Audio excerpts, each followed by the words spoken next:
नमस्कार। Jubilee post के खास कार्यक्रम एडिटर्स टॉक में आपका स्वागत है। मैं हूं उत्कर्ष सिन्हा और आज की बात शुरू करने के पहले वही निवेदन जो हर रोज आपसे करता हूं कि अगर ये प्रोग्राम आपको पसंद आए तो दूसरों को बताइए और कमेंट बॉक्स में जरूर कुछ लिखिए। आपको पसंद आए तो तारीफ कीजिए, आलोचना की जरूरत हो तो जरूर आलोचना करिए। हमें मदद मिलेगी, हम और बेहतर अपना काम कर पाएंगे। तो बहरहाल शुरू करते हैं आज की बात। दुनिया भर के अखबारों में आज एक सुर्खी ने सबका ध्यान खींच लिया और उस सुर्खी की वजह से एक नई बहस शुरू हो गई है कि भारत और पाकिस्तान के बीच पैदा हुए तनाव के शुरुआत में जो डोनाल्ड ट्रंप कह रहे थे कि this is none of my business, अचानक वो इतने सक्रिय कैसे हो गए। और सक्रियता भी ऐसी कि बातचीत तो गोपनीय रही मगर सोशल मीडिया पर उन्होंने भारत और पाकिस्तान को सीज फायर की खबर ऐसे दी मानो कोई हेडमास्टर अपनी क्लास के दो बच्चों को डांट रहा कि मैंने समझा दिया है, अब सब बंद।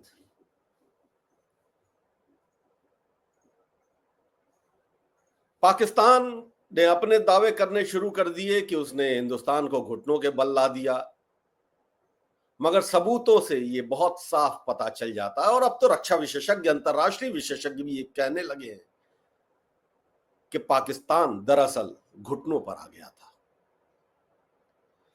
मगर ट्रंप की भूमिका अचानक कैसे बन गई? ट्रंप अचानक इतना सक्रिय क्यों हो गए? मार्को रूबियो इतने सक्रिय क्यों हो गए? क्या ये सिर्फ वो परमाणु युद्ध का खतरा था जो ट्रंप को फिक्रमंद कर रहा था, या फिर इसके पीछे कुछ और है? और वो कुछ और ज्यादा कुछ नहीं बल्कि ट्रंप की अपनी व्यक्तिगत धंधे की बात है। डोनाल्ड ट्रंप ने इस बात को कभी नहीं छुपाया कि वो एक प्योर बिजनेसमैन है। उनके बिजनेस का स्टाइल तो इतना है कि वो हमास और फिलिस्तीन के शांति समझौते को इसलिए करना चाहते थे कि उस खूबसूरत सी जगह पे एक बड़ा रिसोर्ट या बड़ी एक नई टाउनशिप बनाई जा सके। और आज कई कदम और आगे निकलते हुए वो सीरिया में एक ऐसे व्यक्ति से मिले जिसको अमेरिका ने आतंकी घोषित कर रखा था। फिलहाल सीरिया पे उनका कब्जा है और उस आतंकी पर $10 बिलियन का इनाम भी अमेरिकन सरकार ने रखा था, मगर आज डोनाल्ड ट्रंप उसके साथ टी पार्टी कर रहे थे। तो ट्रंप तो ऐसे ही हैं। मगर भारत और पाकिस्तान की बात, दरअसल अपने रियल एस्टेट के धंधे के बाहर डोनाल्ड ट्रंप ने एक नया धंधा शुरू किया है और वो धंधा है क्रिप्टो करेंसी का।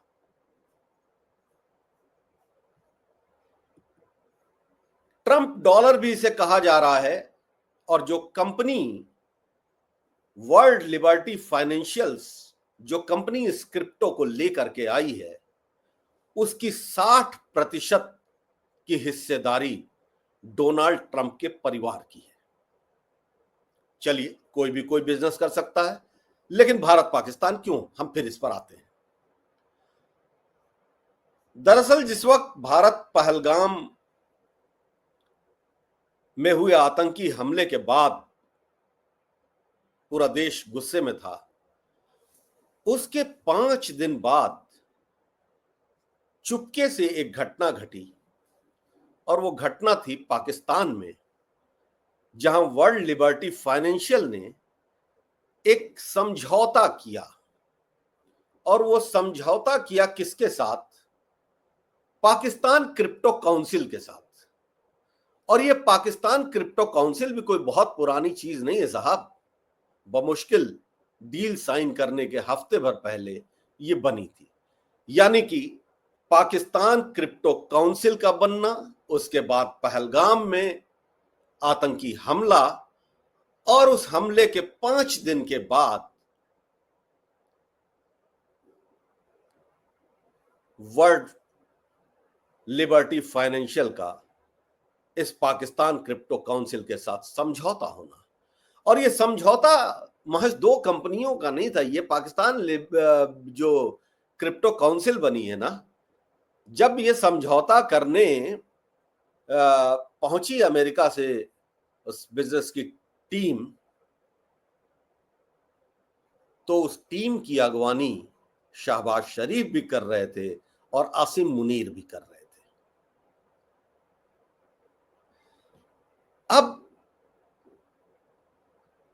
ये एक ऐसा मसला है कि इतना बड़ा समझौता, इतना बड़ा इन्वेस्टमेंट, और ये इन्वेस्टमेंट सिर्फ और कुछ नहीं है। जो प्रेस विज्ञप्ति पाकिस्तान के वित्त मंत्रालय ने जारी की है, उसके हिसाब से डिजिटल वित्त क्रांति में पाकिस्तान को वैश्विक नेता बनाने की दिशा में एक बड़ा कदम है। तो अब साहब समझिए कि ये जो ट्रंप की वर्ल्ड लिबर्टी फाइनेंशियल है, ये पाकिस्तान में क्रिप्टो करेंसी यानी कि ट्रंप डॉलर को बनाने के लिए माइंस भी बनाएगी, और वहीं से इसका धंधा दुनिया में किया जाएगा। यानी कि डोनाल्ड ट्रंप के लिए एक ऐसा देश जो कतई मजबूत नहीं है, जिसको अपनी शर्तों पर हर तरह से उतारा जा सकता है, जहां पर हर चीज नियंत्रित की जा सकती है। आधा पाकिस्तान तो चीन ने नियंत्रित कर लिया है, और बचे खुचे पाकिस्तान को अब ये ट्रेड कंपनी नियंत्रित करेगी। और ये कंपनी के समझौते के तुरंत बाद, जब भारत और पाकिस्तान के बीच में मिसाइलें दगनी शुरू हुई, जब ड्रोन हमले शुरू हुए, जब भारत ने पाकिस्तान में आतंकी ठिकानों को निशाना बनाना शुरू किया, तो डोनाल्ड ट्रंप की इस कंपनी के लोगों को फिक्र हुई। और फिर पहले ये कहते हुए कि this is none of my business, Donald Trump ने मार्को रूबियो को आनन फानन में तैनात किया। रात भर की बात हुई। उस बातचीत के डिटेल्स तो हमारे सामने शायद कभी नहीं आएंगे, मगर अब तो ऐसा लगता है कि डोनाल्ड ट्रंप ने अमेरिकी हितों को नहीं, डोनाल्ड ट्रंप ने परमाणु हमले को नहीं, डोनाल्ड ट्रंप ने परमाणु खतरे को भी नहीं, और दक्षिण एशिया के शांति से तो खैर उनका क्या लेना देना, लेकिन डोनाल्ड ट्रंप ने अपने क्रिप्टो के बिजनेस को बचाने के लिए ये दखल दिया है। और आश्चर्य नहीं कि वो दुनिया भर में जहां जहां भी जा रहे हैं, ये बात बताना नहीं भूल रहे हैं कि यह समझौता उन्होंने कराया। डोनाल्ड ट्रंप के बेटे डोनाल्ड ट्रंप जूनियर, वो भी ये बात कह रहे हैं, उनके भी शेयर इस कंपनी में। और अब सीरिया, तो डोनाल्ड ट्रंप तो चलिए खैर अपने धंधे की भूख पैदा कर रही है। अमेरिकन का काम है कि वो इस बात पर बहस करें कि ये क्लैश ऑफ इंटरेस्ट है कि नहीं, क्या अमेरिकन सत्ता को अपने निजी व्यवसाय के लिए इस्तेमाल करना। मगर अमेरिका में इसके ऊपर बहस होगी या नहीं होगी ये हम नहीं कह सकते।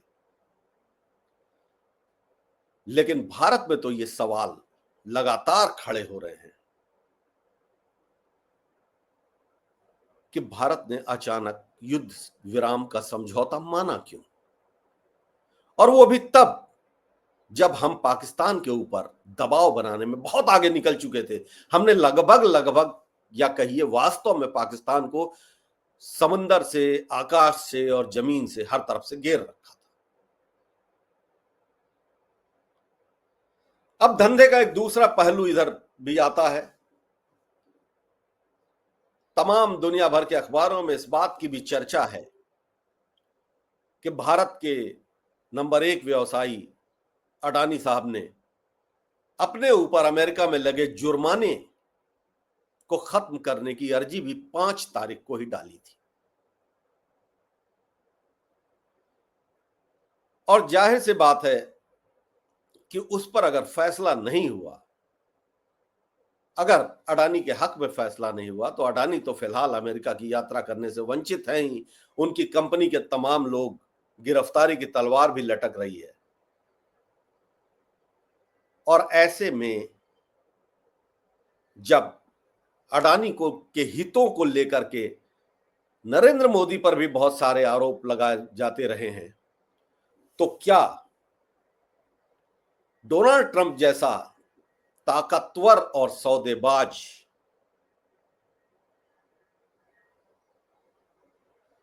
उस दबाव को बनाने में इन हितों की अनदेखी कर जाएगा? तो बहुत सारे सवाल हैं, उन सवालों के जवाब धीरे धीरे मिलते हैं। ऐसे सवालों के जवाब, हमारी निगाह बनी रहती है दुनिया में कहां क्या चल रहा है, और हम आपके सामने समय समय पर ऐसी सूचनाएं लेकर के आते रहते हैं। मगर एक बार फिर सोचिए कि राज्यों का चरित्र जब अपने देश के नागरिकों से हटके सिर्फ व्यवसाय पर हो जाए, जब राज्य का चरित्र वेलफेयर स्टेट की जगह बिजनेस स्टेट में तब्दील हो जाए, तो ऐसी नई दुनिया में राष्ट्रीय हित की परिभाषा क्या होगी? आज के लिए बस इतना ही। धन्यवाद, नमस्कार। फिर मिलेंगे आपसे किसी नए विषय के साथ।